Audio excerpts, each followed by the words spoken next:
But first, ad outrage. Some of Google's digital ads on YouTube in the UK showing up next to some pretty questionable content, and advertisers are not happy about it. We're going to look at the potential fallout when we come back. Welcome back. Shares of Alphabet breaking a 9-day win streak. Today, there's news of a UK advertising firm pulling all of its ads from YouTube in the UK after a report showed some of its spots were showing up next to what they deem questionable and unsafe content. Now, the Association of National Advertisers is demanding tech firms allow for independent audits on the data they're providing advertisers. All this as tech giants like Google and Facebook continue to gain power in the digital ad space. In fact, according to eMarketer, digital ad spend is coming in this year at $83 billion versus $70 billion currently spent on television, which has much stricter standards than the internet. What impact could it all have on how much control advertisers have on platforms like Google? Joining us now are Mike Jackson from 2050 Marketing and Matt Britton here at Post 9 from Crowdtap. Welcome to you both. And Matt, it's understandable that now that the spend is so big, bigger than TV, there needs to be more accountability. So, you know, I can't imagine that the Silicon Valley firms will be able to argue against this. Well, I find that funny where everyone says accountability, because television has had no accountability in terms of metrics, viewership, selling broad 18 to 49 cookie-cutter demographics. With platforms like Google and Facebook, you can actually target people with pinpoint accuracy, see attribution. About something slightly differently. So, yes, content accountability. You placing something, you have a more granular sense of who's seeing it and where. Sure. Digital versus TV, but do you actually know where your content is going when it goes into some of these ad platforms? Correct. And you know, I think that this issue is somewhat of an easy fix for Google. I mean, the issue with a platform like YouTube is there's 300 hours of content being uploaded every single minute.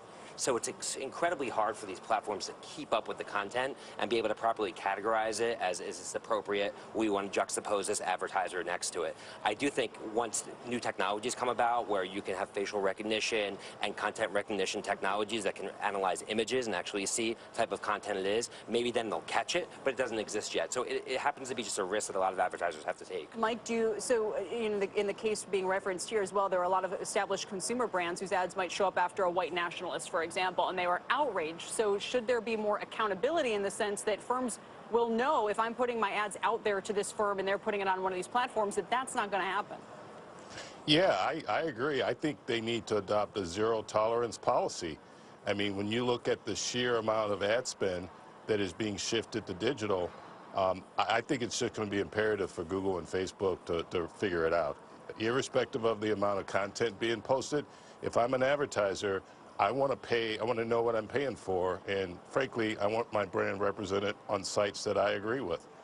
Mike, what would it mean, though, to sort this out? I mean, obviously, part of the move to digital has been the move toward these kind of programmatic, ad exchanges. So essentially, you're kind of putting it in the box and seeing what content your ads get put up against almost after the fact. There was going to have to be a higher touch process?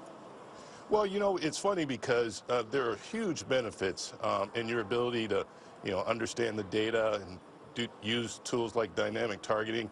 And in the fact that these integrated campaigns, they really work. So, if you just take a step back, I think if you went with a zero tolerance policy, in the short term, if you utilize kind of third-party audits and then ultimately provide some sort of window for a technical solution, I think advertisers could be satisfied with that. I'm also, Matt, thinking about, because you said your firm works a lot with influencers, for example, the people who share the content have tremendous power. Absolutely. Perhaps one of the most powerful was PewDiePie. That was a huge problem recently with some of his Nazi imagery and other things that was coming to light. So that's another example of, not that you can control how people behave, but if you're relying on these individuals to place money and content and ads, ultimately, that's another example where there's not much control. Right, but the fact is that the millennial consumer, they're on their phone, and when they're looking at their phone, they're looking at content mostly from other people on social platforms, and other people are much less likely to be controlled than big networks. So back in the days when you can place a magazine ad and knew exactly where it was going to be and how it was going to be, that might have worked in terms of control, but you didn't get the amount of measurability and accurate reach. I think a lot of advertisers and brands I work with, they sort of understand that there's a give and take in terms of the amount of control and risk that it comes along with it. We're in a different world. On the same token, if you advertise during a news program, you don't know if you're going to agree, especially in this political climate. What if, a commentator supports, a political view that the brand doesn't, and the brand runs an ad afterwards? Does that mean they should be able to come back? Do you think that this is all going to change? So you mentioned magazines and TV. right now, as Robert Thompson, the CEO of News Corp, put it on Friday, he sort of said, hey, look, we have standards, we have established controls, we've been doing this for years, you know, we have a way of handling this. Do you think that the same kind of thing is going to happen where TV or the magazines start to say, okay, and we'll give you more granular data because we're able to collect it now, or are they never just going to get to that level? Well, print magazines can't really collect. I think television is becoming more programmatic. The televisions are going to become an addressable, connected device, where soon brands are going to be able to buy programmatically and targeting John Smith, who lives 10 miles away from Joe's Pizza, the same way you can on the internet. It is all coming together. I believe the TV is not that far away from being a giant iPad hanging on your wall. Mike, we got to go, but I was just going to ask you, do you think there's going to be, you know, sort of a peak, a high watermark for the amount of money spent on digital? Is this all going to start to push people away from it at all, do you think, going forward? I don't think so. I think ultimately a technical solution will be at the forefront of really giving the advertisers kind of the trust, confidence, and really transparency that they're looking for.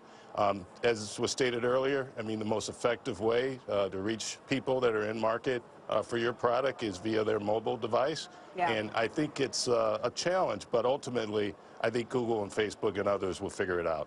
All right, Mike Jackson, Matt Britton joining us this afternoon. Thank you so much. Appreciate it. Thank you.